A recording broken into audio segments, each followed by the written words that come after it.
உங்கள் சத்யாவில் இப்பொழுது ஆடி அதிரடி தள்ளுபடி. சென்னை தலைமை செயலகத்திலிருந்து நாமக்கல் கவிஞர் மாளிகையின் 10வது மாடிக்கு முதலமைச்சர் விஜயின் அலுவலகம் மாற்றப்படவிருக்கிறது. இதற்கான பணிகளை விரைவாக மேற்கொள்ள ஏதுவாக 5 கோடி ரூபாய் செலவில் பொதுப்பணித்துறை சார்பில் குறுகிய கால டெண்டர் விடப்பட்டுள்ளது. இப்பணிகளை 3 மாதங்களுக்குள் முடிக்கவும் இலக்கு நிர்ணயிக்கப்பட்டுள்ளதாக டெண்டரில் கூறப்பட்டுள்ளது. ஆனால் கடந்த 15 நாட்களுக்கு மேலாக நாமக்கல் கவிஞர் மாளிகையில் மாணிக்கம் அண்ட் கோ என்ற ஒப்பந்த நிறுவனம் சார்பில் பணிகள் விறுவிறுப்பாக நடந்து வருகிறது.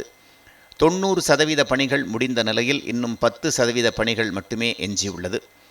இதனிடையே திடீரென பொதுப்பணித்துறை சார்பில் கடந்த 12ஆம் தேதி நாமக்கல் கவிஞர் மாளிகை 10வது தளத்தில் பணிகள் மேற்கொள்ள டெண்டர் விடப்பட்டதாக அறிவிப்பு வெளியானது.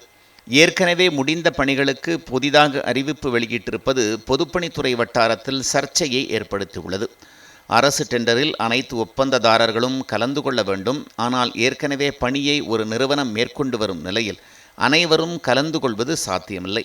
எனவே இது செட்டிங் டெண்டர் ஆகத்தான் இருக்கும் என்ற குற்றச்சாட்டு எழுந்துள்ளது. நாமினேஷன் டெண்டர் நடைமுறையை பொறுத்தவரை 5 லட்சம் ரூபாய் செலவில் மேற்கொள்ளப்படும் பணிகளுக்கு டெண்டர் விட வேண்டிய அவசியம் இல்லை. ஆனால் இது 5 கோடி ரூபாய் செலவில் மேற்கொள்ளப்படும் பணி என்பதால் டெண்டர் நிச்சயம் விட்டுத்தான் பணிகளை தொடங்கி இருக்க வேண்டும். மாறாக 90% பணிகள் முடிந்த பிறகு டெண்டர் விடுவது பல்வேறு சந்தேகங்களை ஏற்படுத்தியுள்ளது. இது யாரை ஏமாற்றும் செயலென தாவேக அரசுக்கு பலரும் சரமாரி கேள்வியை எழுப்பியுள்ளனர். உங்கள் சத்யாவில் இப்பொழுது ஆடி அதிரடி தள்ளுபடி.